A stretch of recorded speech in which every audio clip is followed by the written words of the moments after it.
Meu pai me espancou e me deserdou no meu 18º aniversário por levantar a voz para o meu irmão favorito, que gritava: "Você é um fracasso que não merece ser celebrado." Então, eu os fiz se arrepender. E aí, Reddit? Quando completei 18 anos, num sábado no final de setembro, eu já contava os dias para aquele exato dia há 3 anos. Não porque eu quisesse votar ou comprar raspadinhas ou qualquer coisa que crianças normais aguardam ansiosamente. Eu contava porque aquele era o meu prazo final sob o controle deles. O dia em que eles legalmente não poderiam me obrigar a voltar para casa se eu decidisse desaparecer. Eu, homem de 22 anos, cresci em uma daquelas casas que ficam lindas nas fotos. Uma casa de 2 andares, estilo Craftsman, com acabamentos brancos e arbustos que meu pai obsessivamente cuidava todo fim de semana.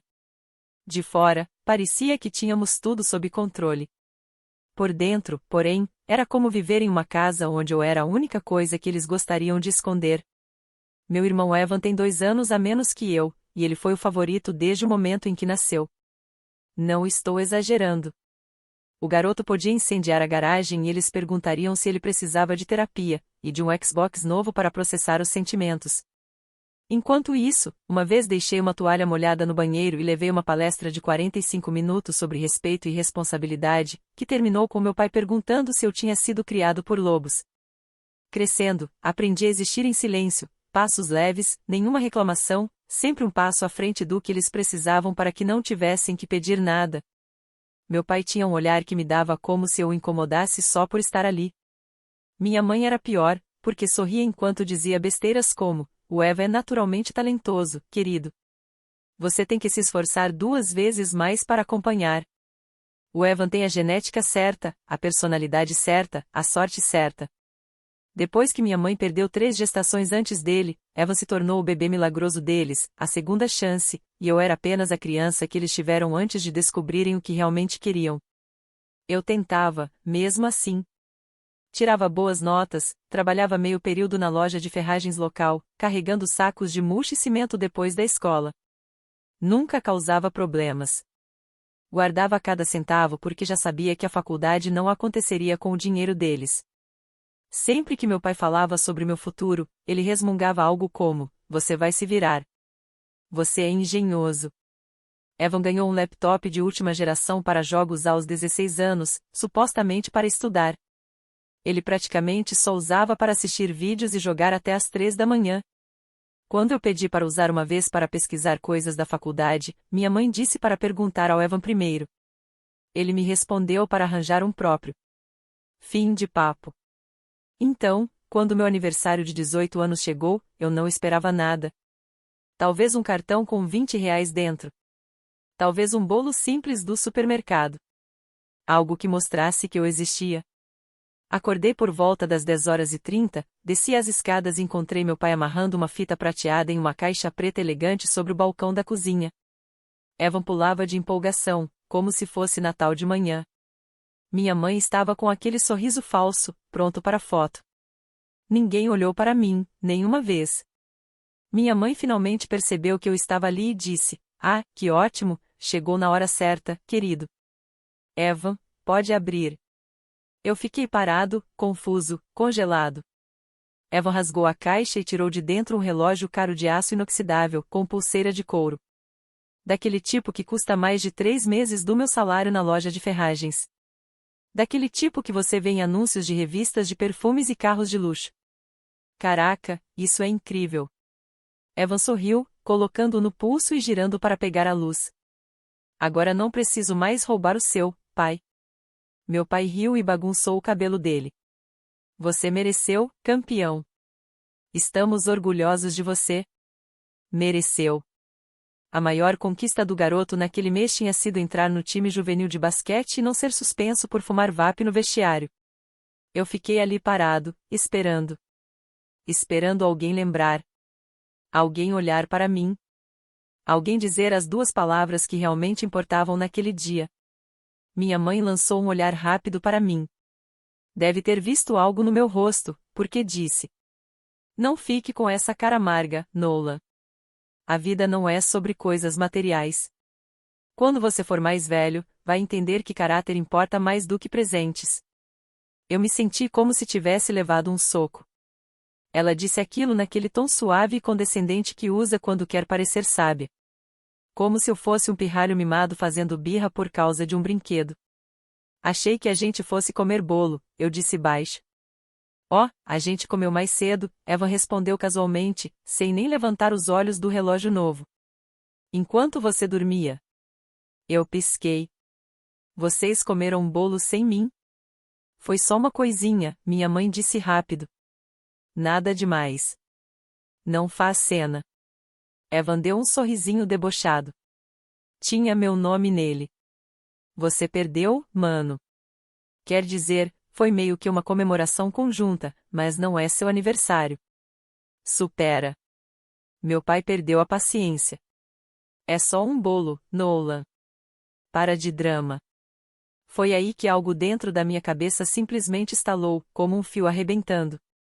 Eu olhei para o Evan, olhei de verdade. Ele ali, com um relógio de $150 no pulso, vestindo o moletom que eu tinha comprado com meu próprio dinheiro, que ele pegou emprestado 3 meses atrás e nunca devolveu. Sabe de uma coisa, eu disse, com a voz mais alta do que pretendia. Isso é patético. Você é patético. Você nunca conquistou nada na sua vida inteira. Só vai levando enquanto eles te dão tudo e fingem que você é especial. O rosto do Evan ficou vermelho. Qual é o seu problema, cara? Meu problema? Eu ri, mas saiu errado.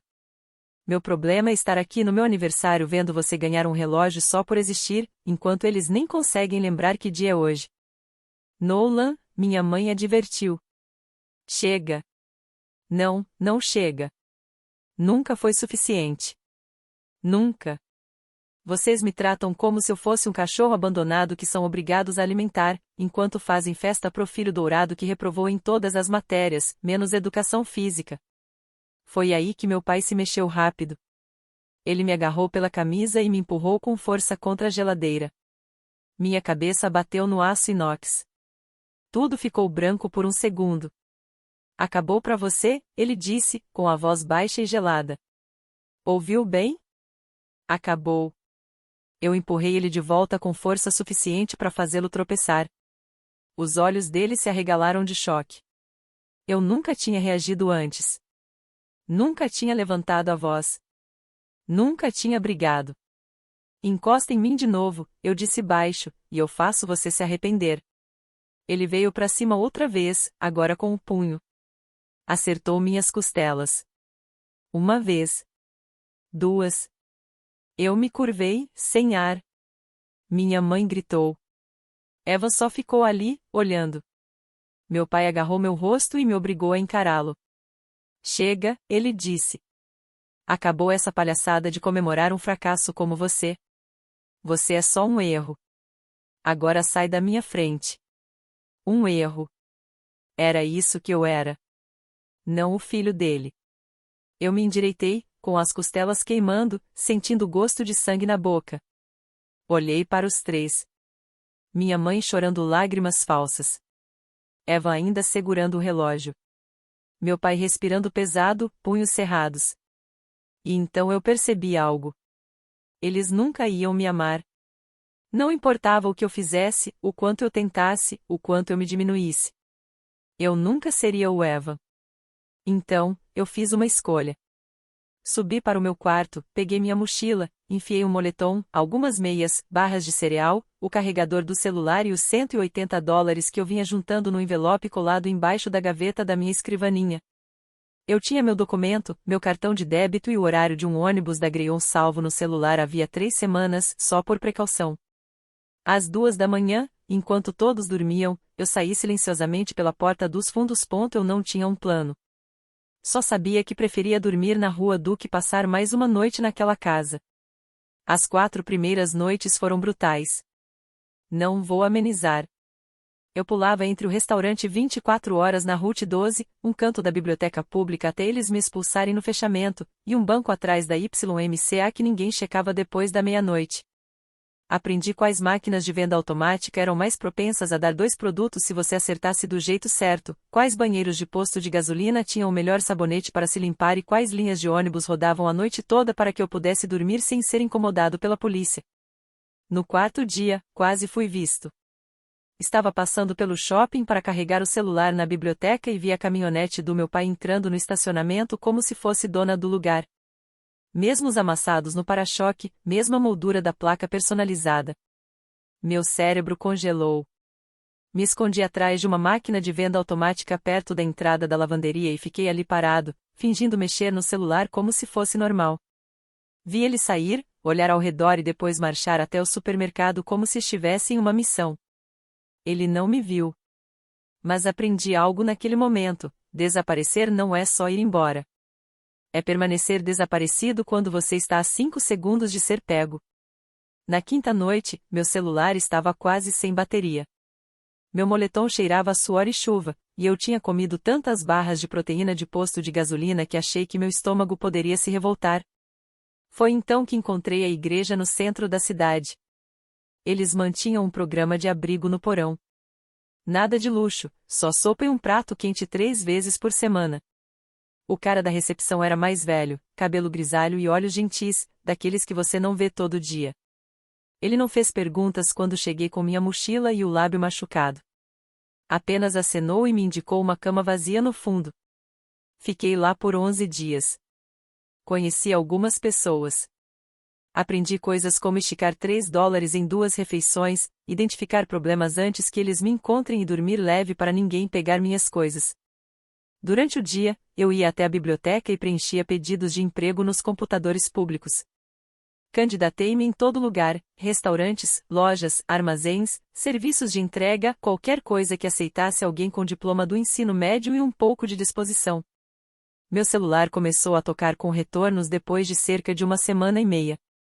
Foi também quando meu pai começou a ligar. A primeira mensagem era raivosa, ameaçadora, depois confusa, depois desesperada. No quarto voicemail, ele chorava. Seu quarto ainda está aqui, Nolan. Por favor, apenas volte para casa. Podemos conversar sobre isso. Eu não retornei a ligação. O que eu poderia dizer? Que preferia dormir em um colchão no porão de uma igreja a viver em uma casa onde eu era um erro?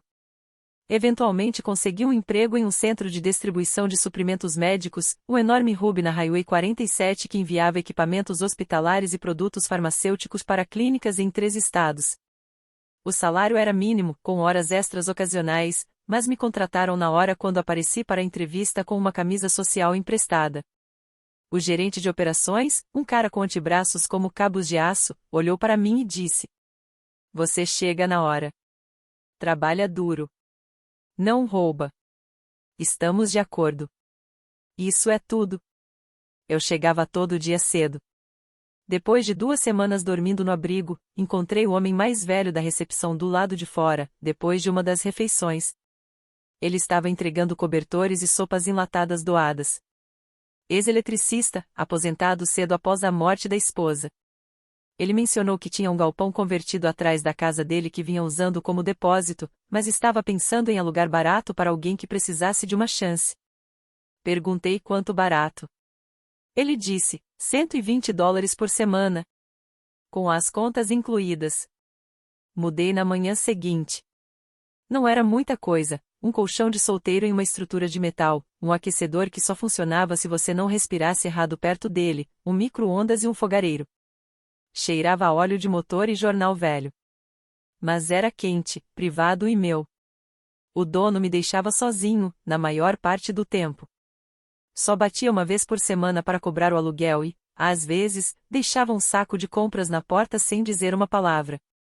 Eu trabalhava mais de 40 horas por semana no hub, às vezes pegando plantões aos sábados quando precisavam de gente para remessas urgentes. Mantinha a cabeça baixa, fazia meu trabalho e não reclamava. Depois de cerca de 6 semanas, o gerente começou a me colocar na estação de controle de estoque, o lugar que não exigia tanto levantamento de peso. Ele nunca explicou o motivo, apenas fez. À noite, eu ia até a biblioteca e trabalhava nas inscrições para faculdades comunitárias. Perdi alguns prazos, mas a matrícula da primavera ainda estava aberta. Escrevia redações no celular, salvava numa conta de nuvem gratuita e imprimia na biblioteca por 15 centavos a página. Cada taxa de inscrição doía, $40 aqui, 50 ali. Mas eu pagava. Não contei nada para meus pais, nem para ninguém. No começo de dezembro, já tinha me acostumado com a rotina no Ruby. Comecei a reconhecer rostos, aprender nomes. Era estranho, mas parecia que eu estava construindo algo de verdade. Meu celular ainda vibrava de vez em quando com números desconhecidos, na maioria mensagens de voz que eu deletava sem ouvir. Achei que eles já tinham seguido em frente. Haviam transformado meu quarto em uma academia, escritório ou depósito. Então, no início de dezembro, recebi um e-mail da minha conselheira do ensino médio.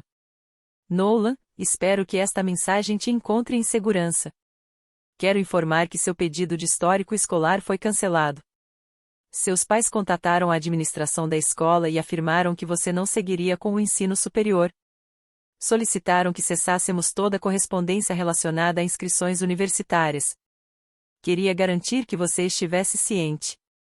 Por favor, entre em contato se precisar de assistência. Li 5 vezes. Depois liguei para ela. Confirmou tudo. Meus pais tinham contatado a escola 3 semanas antes, alegado que eu havia decidido não ir para a faculdade e solicitado que meus registros fossem marcados como inativos. Alguns prazos já haviam passado. Uma bolsa estadual que eu estava concorrendo tinha ido embora. Passei os 3 dias seguintes consertando a situação, ligando para a escola, explicando o que havia acontecido, reativando meus registros. A conselheira ajudou no que pôde, escreveu cartas, fez ligações, mas algumas oportunidades já estavam perdidas. Naquela noite, sentei no galpão olhando para a parede e entendi. Eles não estavam apenas desistindo de mim. Estavam ativamente tentando me bloquear, impedir meu futuro antes que eu pudesse provar que estavam errados. A partir daquele momento, parei de me sentir triste e comecei a planejar. O inverno chegou pesado. O galpão tinha quase nenhuma isolação, e o aquecedor só funcionava se você o posicionasse perfeitamente. 3 camadas de roupas na cama na maioria das noites, meias em dobro, dormindo enrolado. O trabalho aumentou durante as férias. Plantões duplos na maioria das semanas, costas doendo, mãos machucadas. Mas cada turno extra significava mais $70 para a faculdade. O gerente começou a me colocar na coordenação de logística. Menos levantamento de peso, mais resolução de problemas. Descobri que eu era bom nisso. Uma noite, o sistema de inventário travou bem antes de um prazo importante. Todo o time entrou em pânico.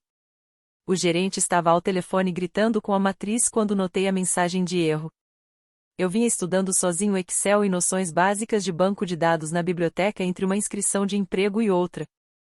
Esse erro era simples. Tabela de dados corrompida. Eu fui até lá. Tente recarregar o backup de ontem. O banco de dados atual está corrompido. O gerente me encarou. Você sabe fazer isso? Encolhi os ombros. Posso tentar. 15 minutos depois, o sistema estava funcionando. Ele me deu um tapa nas costas forte o suficiente para deixar uma marca. Você acabou de nos salvar de uma multa de $25 mil, garoto. A notícia se espalhou rápido. Em 2 semanas, as pessoas começaram a me procurar sempre que algo quebrava no sistema. Não recebi aumento, mas começaram a reconhecer meu nome. Passei a ser visto como algo além do garoto que carregava caixas. No final de dezembro, já tinha economizado o suficiente para a matrícula da primavera. Candidatei-me a 3 cursos na faculdade comunitária. Tive que conseguir uma exceção de dependência com o auxílio financeiro.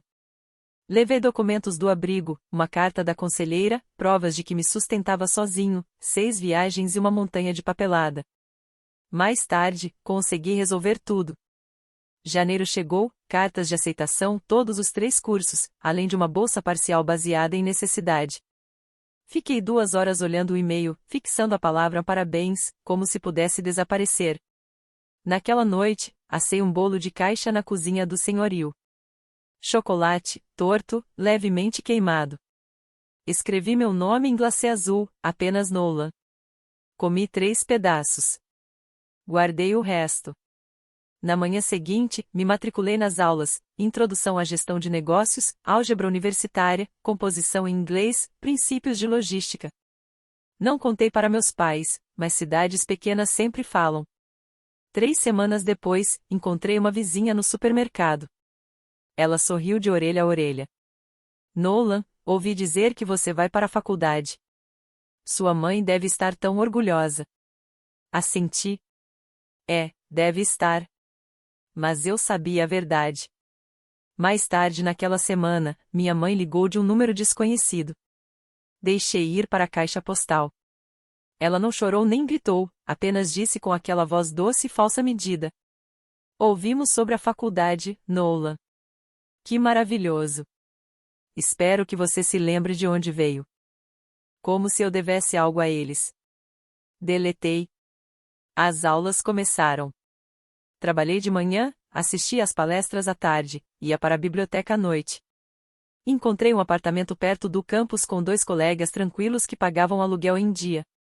Saí do galpão com um aperto de mão, um obrigado e $50 a mais para o senhorio. Meu professor de negócios percebeu que eu aprendia rápido.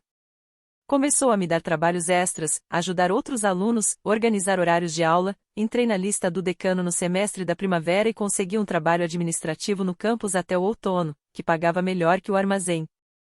O primeiro ano foi difícil, mas estável.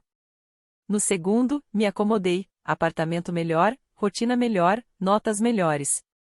Terminei meu curso técnico de 2 anos e depois transferi para a Universidade Estadual para o bacharelado. Quando estava no 3º ano de faculdade, trabalhando no bacharelado, já tinha passado quase 3 anos inteiros fora de casa. Parecia uma vida inteira. Então, uma noite, em meados de setembro, recebi uma mensagem no LinkedIn de um ex-vizinho. Ei Nolan, não tinha certeza se deveria te contar, mas achei que você tinha o direito de saber. Seus pais acabaram de colocar a casa à venda. O anúncio foi colocado ontem. Espero que esteja bem. Fiquei olhando a mensagem. A casa estava à venda. No começo, nada. Apenas branco. Depois, algo mais. Algo frio e focado. Abri o Zillow. O anúncio era fácil de encontrar, fotos profissionais, móveis cenográficos, descrições genéricas. Charmosa casa familiar com personalidade. 3 quartos mais cômodo extra. Piso de madeira. Bairro tranquilo. Cuidadosamente mantida por mais de 20 anos. Percorri as fotos, sala de estar, cozinha, quarto principal, banheiro de hóspedes, e então algo rotulado como escritório cômodo extra do Eva. Meu quarto, exceto que não era mais meu. Paredes bege, roupa de cama neutra, quadros genéricos de paisagens, nenhum vestígio dos 18 anos que passei naquele espaço. Nenhum pôster, nenhuma escrivaninha, nenhum livro, nada. Eles não apenas me apagaram. Eles me reformaram fora da casa. Fiquei ali por um bom tempo, com o celular na mão, olhando o anúncio. O preço pedido era alto, muito alto para uma casa daquela idade naquele bairro. Eles claramente estavam desesperados. Provavelmente precisavam vender rápido. Pesquisei mais a fundo. Registros públicos de imóveis são surpreendentemente fáceis de encontrar se você souber onde procurar. Puxei o histórico da hipoteca, registros de impostos, vendas anteriores e encontrei algo interessante. A hipoteca não estava quitada. Nem perto disso. E eles estavam em atraso. 4 meses, talvez 5, de acordo com os registros públicos. Foi aí que a ideia começou a se formar. Eu queria ver a casa uma última vez antes que ela pertencesse a outra pessoa. Então fiz algo um pouco louco. Esperei pelo open house. Eles tinham marcado para aquele domingo. De acordo com o anúncio, o corretor estava parado na entrada cumprimentando as pessoas quando cheguei. Eu havia pegado emprestada uma camisa social do meu colega de apartamento e carregava uma pasta com alguns papéis aleatórios para parecer legítimo. O corretor não fazia ideia de que estava dando uma visita a um fantasma. Então, os vendedores estão super motivados, disse ela, clicando a caneta nervosamente enquanto subíamos a entrada. Já relocaram a maior parte dos itens pessoais. Procurando vender rápido. O mais novo acabou de começar a faculdade fora do estado. O mais novo, Evan, é claro. Assenti, seguindo-a para dentro. Ela falava sem parar sobre molduras de gesso, eletrodomésticos atualizados e janelas energeticamente eficientes.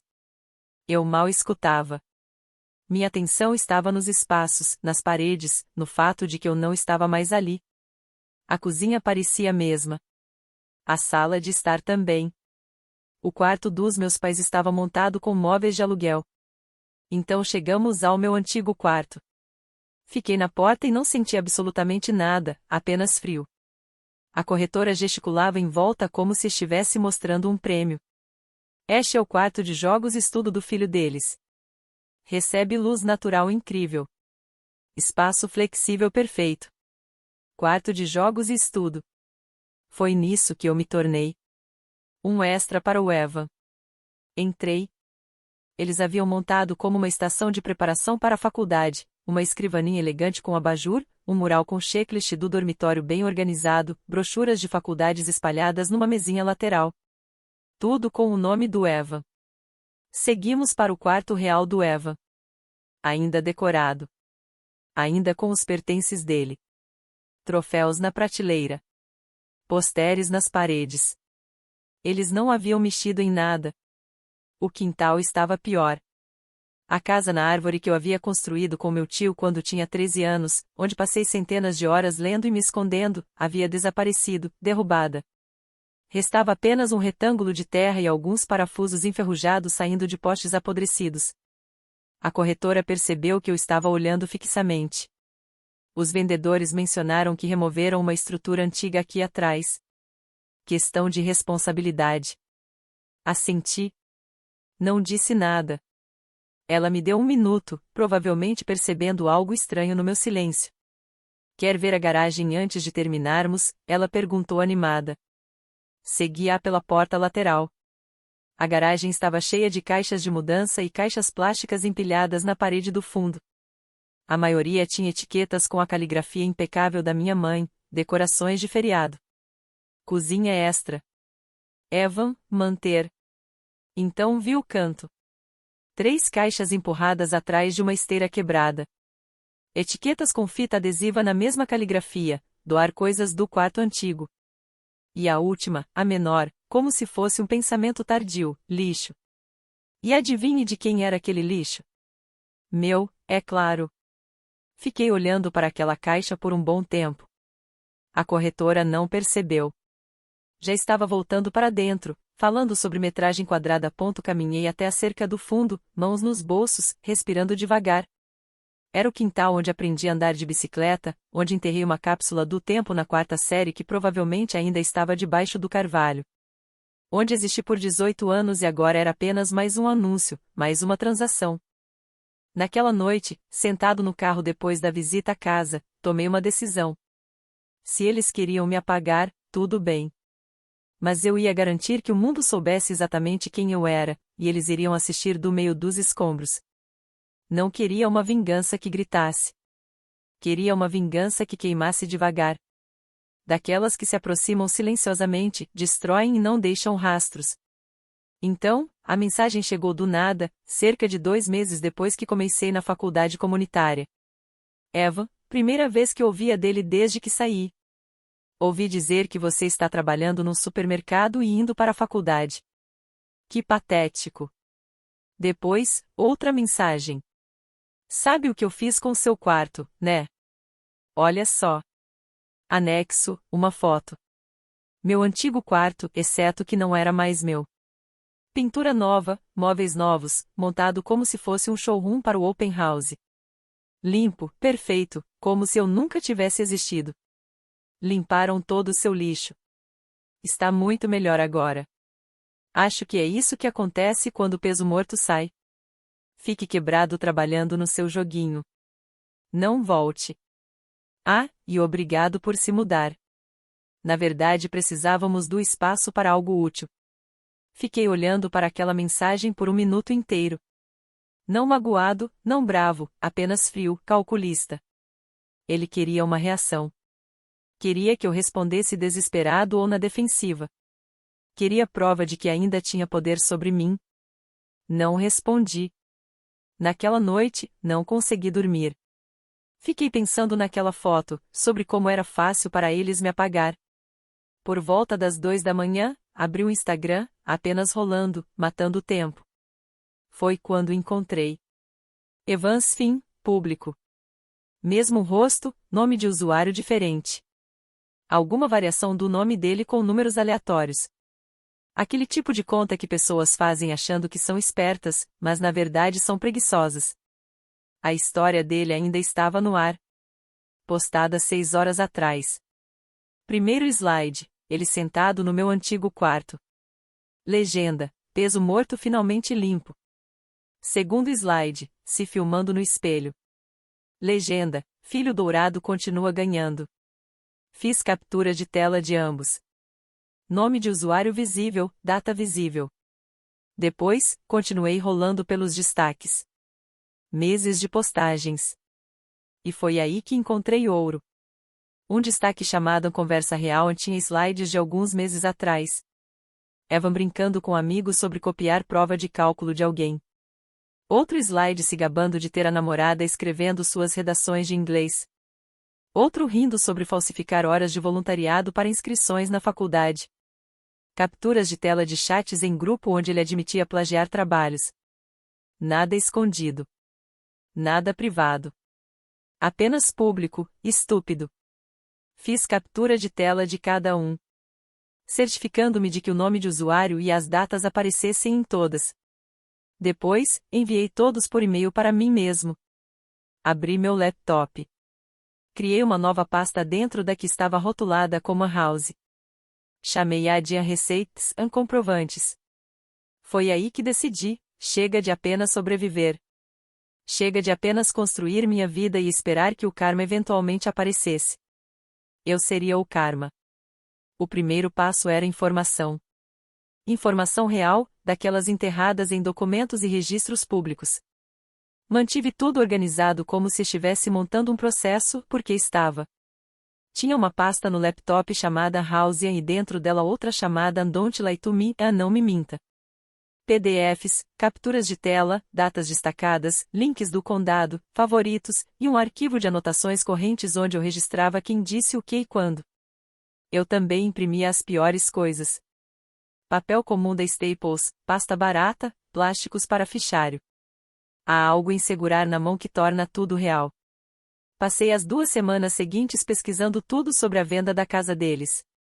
Registros públicos eram suficientes, permissões, ônus, notas antigas do MLs, atas da Associação de Moradores e processos judiciais. Tirei capturas de tela de tudo e mantive um registro contínuo, como se fosse um caso. E algo interessante apareceu. O porão tinha alagado 3 vezes nos últimos 7 anos. Falhas documentadas na bomba de drenagem, danos causados pela água, rachaduras na fundação, tudo tratado de forma silenciosa, barata e com reparos mínimos. Nada que aparecesse numa visita casual, mas suficiente para ser um problema sério para qualquer comprador que realmente prestasse atenção. E adivinha o que não estava mencionado nas divulgações atuais do vendedor? Os alagamentos, os problemas na fundação, nada disso. Eles estavam escondendo, não apenas omitindo, mas ativamente encobrindo problemas estruturais.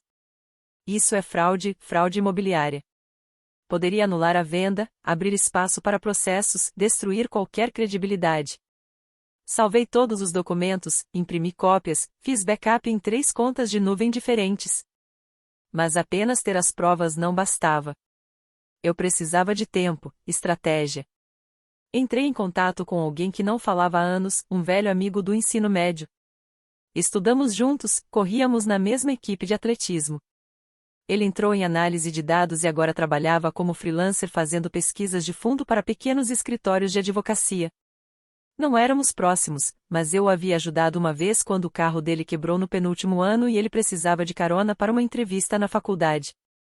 Nos encontramos em uma cafeteria perto do campus. Expliquei o que precisava. Não tudo, apenas o suficiente. Preciso saber o que está enterrado nos registros públicos, disse. Histórico de propriedades, permissões, pedidos de seguro, coisas que um comprador normal jamais procuraria. Ele estalou os dedos, sorrindo. Me dá 3 dias. Ele entregou em 48 horas. Meu amigo não hackeou nada. Ele apenas sabia como puxar permissões, anúncios antigos e rastros de seguros que pessoas comuns nunca olham. Os registros de permissões do condado mostravam 3 projetos separados de impermeabilização ao longo de 6 anos. Ele encontrou faturas de empreiteiros que meu pai havia submetido à Associação de Moradores para reembolso de problemas de drenagem compartilhados. As atas dessas reuniões da HOA são registros públicos em nosso condado. Notas antigas do MLS, de quando compraram a casa, mencionavam umidade leve no porão. Havia também processos de pequenas causas onde o antigo proprietário havia processado por danos causados pela água antes dos meus pais comprarem o imóvel. O problema do porão era pior do que eu imaginava. Não apenas alagamentos, mas grandes rachaduras na fundação, água vazando pelas paredes em toda chuva forte.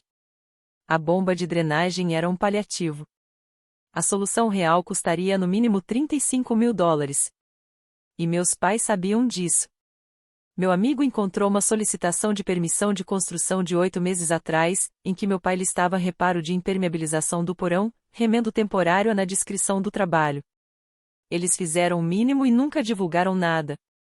Eu os tinha, mas ainda não estava pronto para agir. Queria que o timing fosse perfeito, cirúrgico. Enquanto isso, continuei construindo minha vida. A faculdade me convidou para falar no showcase de estudantes de primeira geração do outono. Eles queriam alunos veteranos que superaram desafios para compartilhar suas histórias, alguém que conseguiu sem apoio familiar e realmente perseverou.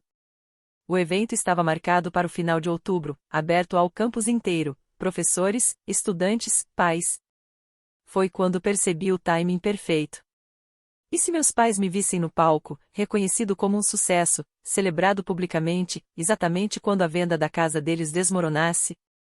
E se tudo que eles tinham construído, a imagem, a história da família perfeita, começasse a ruir porque eu tinha conseguido sem eles? Não porque eu gritasse, mas porque eu sorriria. Comecei a colocar as peças no lugar. Preparei os documentos, as provas da fraude, prontos para serem usados no momento certo. Entrei em contato com o departamento de comunicação da faculdade e confirmei que eles iriam divulgar minha história. Perfil completo, fotos, tudo. Eu aceitei tudo. E então ainda tinha uma carta na manga. Evan, as capturas de tela do Finina dele. Todas aquelas postagens se gabando de colar, falsificar horas de voluntariado, plagiar redações, sentadas na minha pasta de comprovantes, esperando. Sozinhas não eram nada demais, mas juntas, enviadas para o escritório de admissões certo, isso faz diferença. Eu não queria destruí-lo. Apenas lembrá-lo de que ninguém é intocável para sempre. Esperei por outubro, e quando chegou, comecei. O discurso de orientação foi numa tarde de quinta-feira. Eu tinha ensaiado sozinho no apartamento umas 10 vezes, tentando parecer confiante sem soar ensaiado. A faculdade queria algo inspirador, então eu fui honesto. Falei sobre crescer sendo invisível, sobre trabalhar em 2 empregos para pagar taxas de inscrição, sobre dormir em um abrigo da igreja e aprender a transformar $3 em 2 refeições, sobre o momento em que percebi que não precisava da permissão de ninguém para existir. Sobre entrar na lista do decano 4 semestres consecutivos enquanto trabalhava meio período e me sustentava na faculdade. O auditório estava lotado. 300 pessoas, talvez mais. Estudantes, pais, professores, e em algum lugar online, assistindo, meus pais. A faculdade postou o vídeo completo no site naquela noite. 3 horas depois, já tinha sido compartilhado 40 vezes. Pela manhã, 100 ex-colegas comentaram, professores entraram em contato. Estranhos enviaram mensagens dizendo que tinham passado por algo parecido, e minha história deu esperança a eles e meus pais viram. Eu sei porque alguém me enviou uma captura de tela de um comentário que minha mãe deixou em um post compartilhado. Isso está cheio de exageros. Algumas pessoas simplesmente não valorizam tudo que a família sacrificou. Passivo-agressivo, defensivo, perfeito. Ela ficou abalada, e eu ainda não tinha terminado. O que me fez rir foi a velocidade com que tudo se espalhou fora do meu controle. A página da comunidade local pegou a história porque cidades pequenas tratam a vida dos outros como entretenimento grátis. Alguém postou o artigo. Alguém postou uma captura de tela do comentário da minha mãe. E então as respostas se transformaram naquele tipo de fofoca que finge preocupação, mas é só drama. No dia seguinte, a corretora do anúncio desligou os comentários do anúncio. Não foi coincidência, apenas controle de danos. Enquanto o perfil circulava online, executei a fase 2. Os compradores da casa estavam no período da inspeção final. Tudo caminhava para o fechamento. Eles já haviam conseguido financiamento, começado a empacotar, mentalmente investidos naquele ser seu novo lar. Foi quando enviei o pacote. Anônimo, rastreável apenas por um serviço terceirizado de correspondência.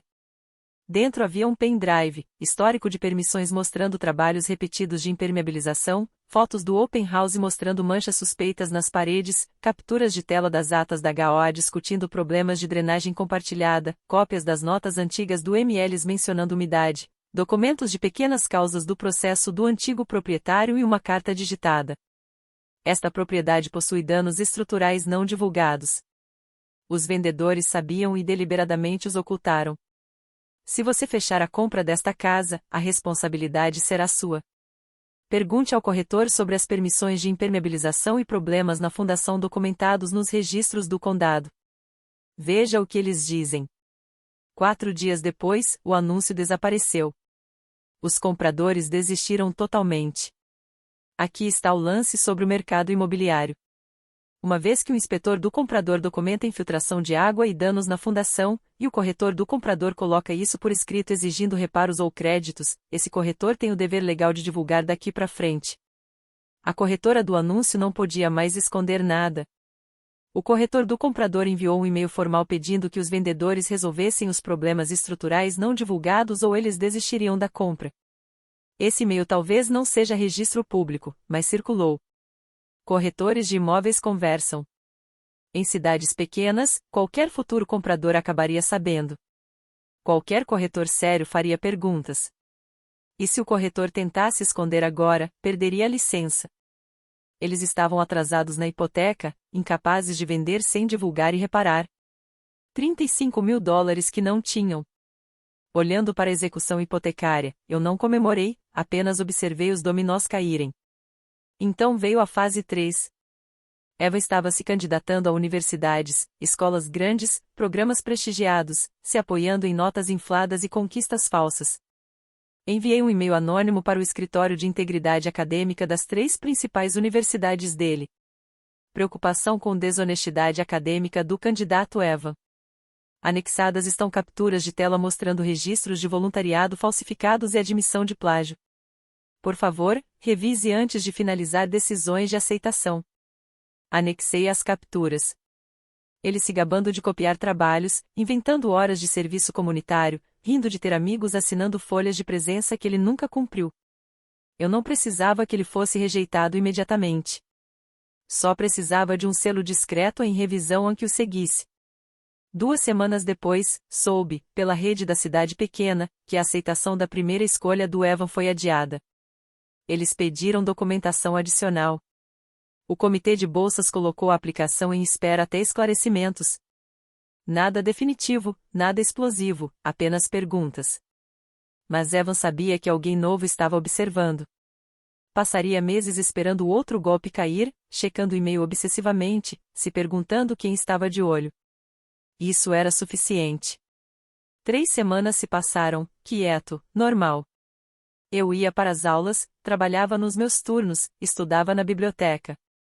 Já era novembro, pouco mais de 2 anos desde que saí de casa. Tinha completado 20 anos 2 meses atrás. Eles tinham perdido 2 aniversários. Então eles apareceram. Estavam esperando do lado de fora do meu prédio numa terça-noite, quando cheguei do trabalho. Ambos.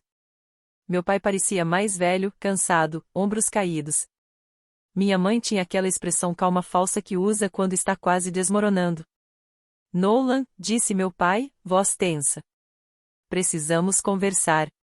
Parei na calçada, não me aproximei, apenas olhei para eles. Agora, disse baixinho.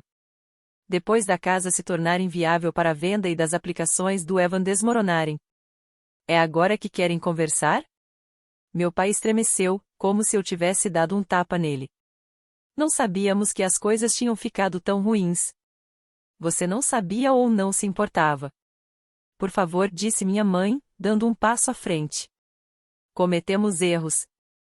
Agora vemos isso, mas isso precisa parar. Você está machucando a sua família. Eu dei uma risada fria e cortante. Minha família. Onde estava minha família quando vocês esqueceram meu aniversário? Onde estava minha família quando sabotaram minhas inscrições na faculdade? Onde estava minha família quando meu pai me bateu e me chamou de erro? Silêncio. Meu pai olhou para o chão. Os olhos da minha mãe se encheram daquelas lágrimas falsas que ela sabe produzir tão bem. Estamos perdendo tudo, disse baixinho. A casa vai para execução hipotecária. Evan perdeu as ofertas de bolsas. Tivemos que fazer empréstimos só para cobrir a mensalidade dele. Mal estamos sobrevivendo. Bom, eu disse. Sem hesitar. Você deveria saber como é isso. Estamos arrependidos. Ok, estamos arrependidos. Estávamos errados. Mas você precisa entender, estávamos sob muito estresse. Cometemos erros. Erros? Eu os interrompi. Vocês não cometeram erros. Vocês fizeram escolhas. Todo santo dia, durante 18 anos, vocês escolheram o Evan em vez de mim. Escolheram me fazer sentir pequeno, inútil, como se eu não importasse. E agora vocês estão aqui porque precisam de algo de mim. Não porque sentem minha falta, não porque se arrependem do que fizeram, mas porque precisam de ajuda. Minha mãe tentou de novo. Achamos que talvez você pudesse nos ajudar só temporariamente. Sabemos que você está indo bem no trabalho e na faculdade, se você pudesse. O que eu disse? Emprestar dinheiro, coassinar algo, nos tirar do aperto? Deixe-me adivinhar. Você ouviu que eu fui promovido no trabalho. Achou que eu seria um alvo fácil. Eles não negaram. Somos seus pais, disse meu pai, desesperado. Isso não significa nada? Vocês pararam de ser meus pais no dia em que fizeram aquela festa para o Evan e esqueceram que eu existia, eu disse. Vocês pararam de ser meus pais quando me bateram e me chamaram de fracasso. Vocês pararam de ser meus pais quando tentaram sabotar meu futuro. Então, não, isso não significa nada. Minha mãe tentou uma última vez. Nolan, por favor, estamos implorando. Vamos perder tudo. Eu peguei meu telefone, abri minhas fotos e mostrei a eles a foto da orientação. Eu no palco, segurando meu prêmio, sorrindo. Isso, eu disse, é o que construí sem vocês. Isso é o que me tornei depois que me jogaram fora. E sabe de uma coisa? Eu estou melhor por isso.